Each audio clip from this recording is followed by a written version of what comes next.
আজকে সর্বশেষ আর যে কথাটা বলতে চাই, সব কিছুরই পরিণাম আছে।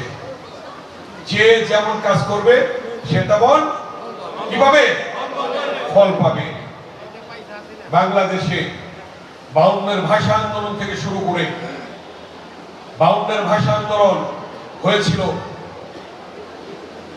62-এর শিক্ষা আন্দোলন হয়েছিল, 69-এর গণঅভ্যুত্থান হয়েছিল, 71-এর মুক্তিযুদ্ধ হয়েছিল, 90-এর গণঅভ্যুত্থান হয়েছিল, 24-এর গণঅভ্যুত্থান হয়েছে।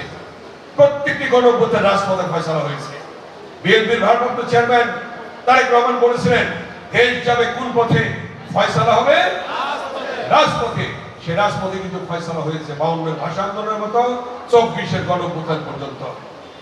অনেক শহীদের রক্তের বিনিময়ে সেই রক্ত কারা ঝরিয়েছে, কারা জীবন নিয়েছে, হাজার হাজার ছাত্র জনতার। এই রক্ত কখনো বৃথা যাবে না। তাই আজকে আন্তর্জাতিক ট্রাইব্যুনালে বিচার শুরু হয়েছে।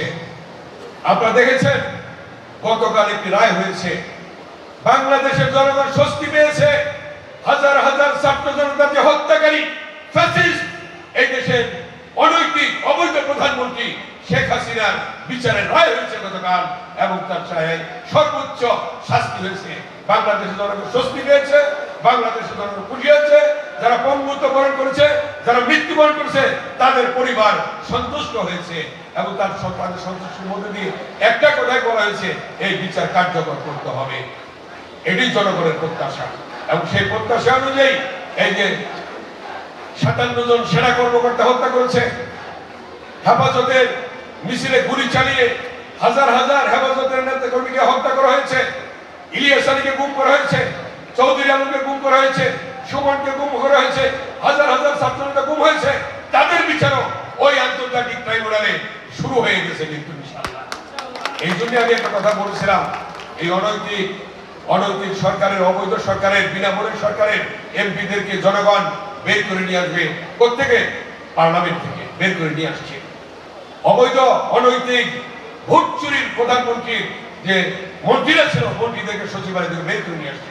সর্বশেষ ফ্যাসিস্ট, অনৈতিক, অবৈধ, বিনামূল্যের প্রধানমন্ত্রীকে গণভবন থেকে জনগণ বের করে নিয়ে আসছে।